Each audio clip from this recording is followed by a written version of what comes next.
I'd like to entitle this reflection St. Augustine, C.S. Lewis, Inklings, and Myth.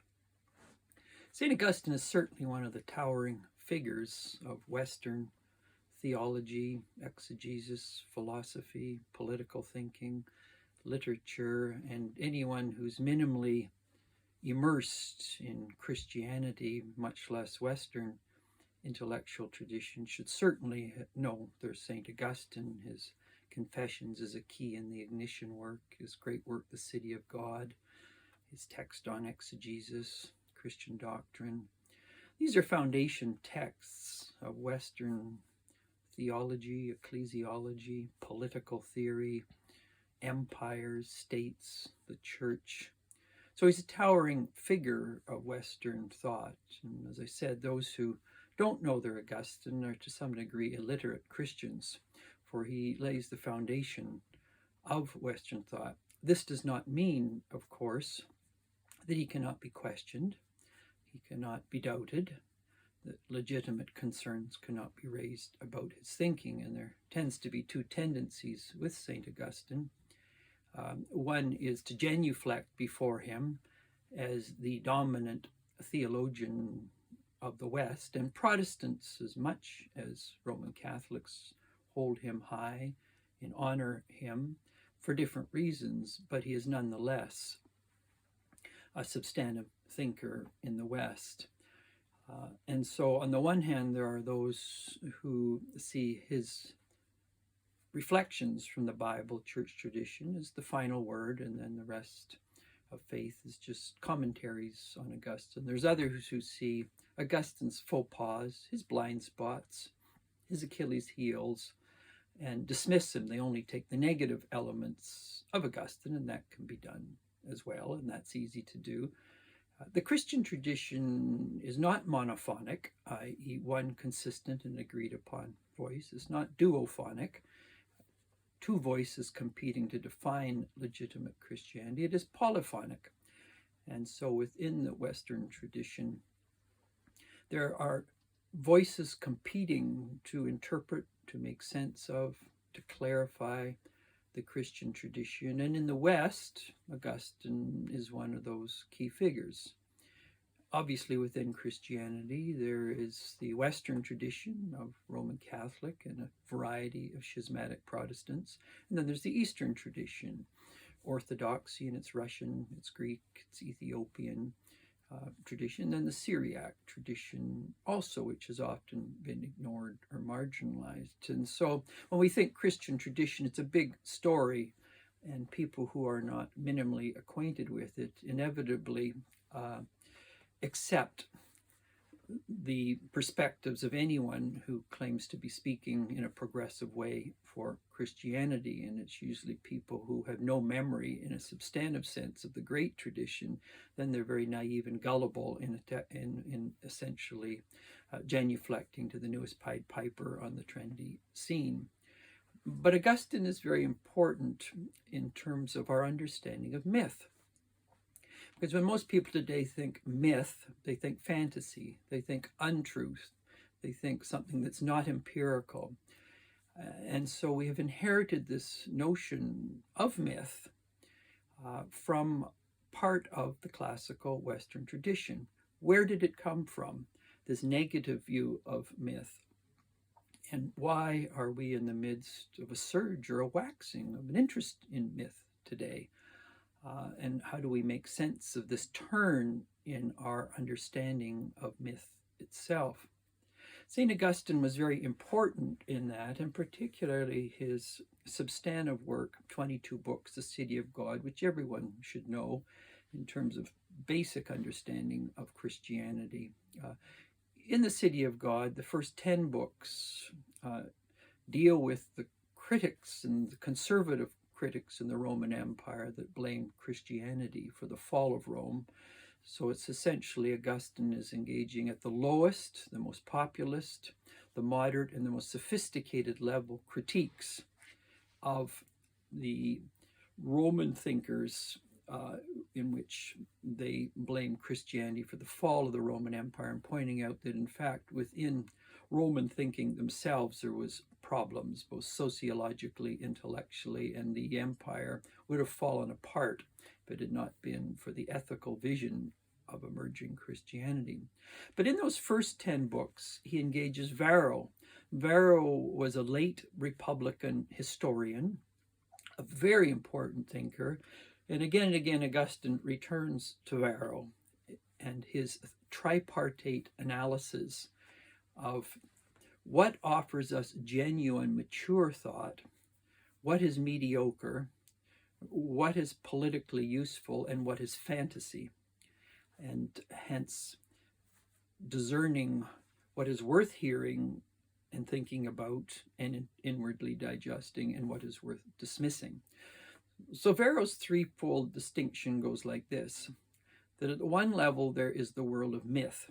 The world of myth is the world of poets and literary people who talk about the gods and the competition between the gods and the relationship of the gods, whether Zeus or Hera or Hermes or Aphrodite or Athena, and the relationships to humankind. And it's a mishmash of a world of fantasy, bizarre thinking that nobody in the right mind would take seriously.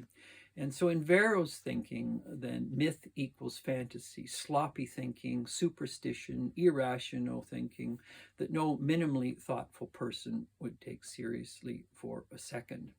The second element of Varro's thinking was that there is a form of religion, and its purpose is essentially through its myths, through its stories, through its thinking, to serve the state.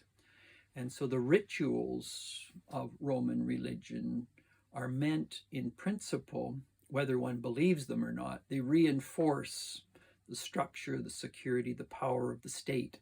And so it is the role of stories to play a socializing process or an enculturating process for the stability of Rome. And so this is where you will get religion reinforces the state. In the East, it's called Caesaropapism. Later on in Christianity, it's called Constantinianism. The third model is the realm of natural theology, which is the realm of the philosophers who are to be trusted. They're the ones who think rigorously, thoughtfully, they're educated. They're the ones that can be trusted in terms of making sense of the relationship of thinking to the soul, to politics, to life.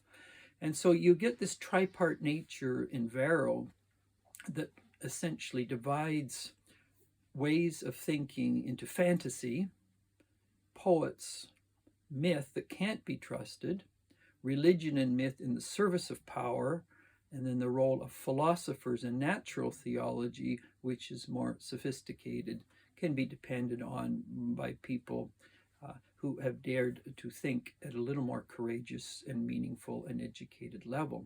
So in this model of Varro, myth then is seen as something that can't be trusted. It's an untruth. It's for people who don't want to think, or they're sloppy thinkers. Now, St. Augustine in books 1 to 10 of City of God draws again and again and again from Varro as an interpretive model in how to make sense of faith, in particular Roman myths, Greek myths, and myths of other civilizations such as Egypt and Mesopotamia and pre-civilizations which antedated the Roman Empire. Now, so what we have is then, to the degree Augustine is a slavish interpreter of Varro, we have passed on to us in the Western tradition that myth itself is something that can't be trusted, rather than myth as, in fact, eternal truths wrapped in the garments of a story.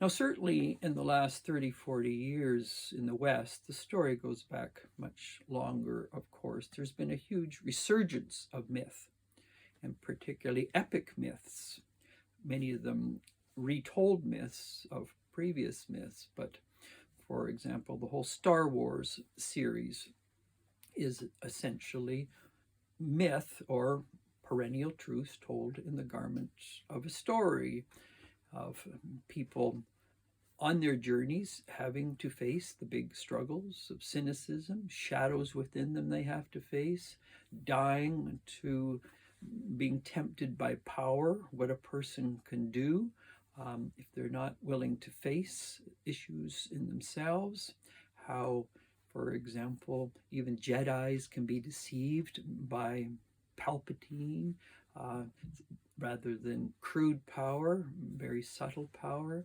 You get the Lord of the Rings series, in which a wizard can be taken in by evil, how Gandalf himself, the Grey, has to die fighting darkness, the Balrog, and under that resurrection occurs. The Harry Potter series, in which Harry, near the end, has to be willing to throw away the wand of power. He also has to die to resurrect. There are many themes in the Harry Potter series, many themes in Lord of the Rings, Star Wars, C.S. Lewis's Chronicles of Narnia, but certainly within the Inklings as a movement, and they have played a very substantive role, certainly in the 20th century, not only within the Christian tradition per se, but the broader culture that we live in, have played a substantive role in arguing and suggesting that, in fact, myth is a deeper way of knowing than reason itself. And it's in these stories, these parables, these narratives that, in fact, if massaged or allowed to get into us, they speak to us a great deal about our all too human journey and the nature of transformation itself. And so with the coming to be of people like a C.S. Lewis, most people see him as Christian apologist of mere Christianity, miracles, but Lewis, as a young man, he was more drawn by myth to Christianity than he was by rational arguments and the stories of the Nordic traditions, the Greek traditions, the Roman traditions. Obviously, someone like a Tolkien, the great Germanic Nordic traditions. And so you get in these thinkers, whether it's Barfield, Tolkien, Charles Williams, Dorothy Sayers, Roger Lancel Green, these have become key figures in redefining myth as, in fact, and perhaps even more substantive in the understanding of faith, the human journey, transformation, and how these stories can inform us. So in the Inklings, then, we get a critique of the Varro Augustinian understanding of myth as an untruth to myth as, in fact, a deeper way of understanding truth itself through story. And so in the Inklings, you're getting a reversal of the Augustinian Varro tradition of abstract thinking and philosophic thinking as the dominant way of knowing versus sort of political theology that serves the state, or myth, which is an untruth, as the problem. I'll briefly conclude also with a brief reflection on Matthew Fox and Richard Rohr as well. Matthew Fox is in many ways at the waning phase of his journey, but as a Dominican, Fox contrasted, in one sense inaccurately so, and as a Dominican, which is fairly typical of them though, is that you get the Platonic Augustinian tradition, which is highly problematic, versus the Aristotelian Aquinas position, which embodies essential truths. So Matthew Fox is thinking, you get this contrast in which Augustine and Plato are dismissed, and then Aristotle and Aquinas are held high. Now, Aquinas never thought that way. Aristotle was always trying to synthesize Plato's thinking in himself, but there is this tendency when interpreting, Fox is just one tendency within that, of dismissing Plato and Augustine and holding high Aristotle and Aquinas. This is a Dominican tendency. Now, Richard Rohr certainly does not have the intellectual capacity of most Dominicans. He's a Franciscan, and he certainly isn't a Franciscan of the quality of St. Bonaventura in many ways.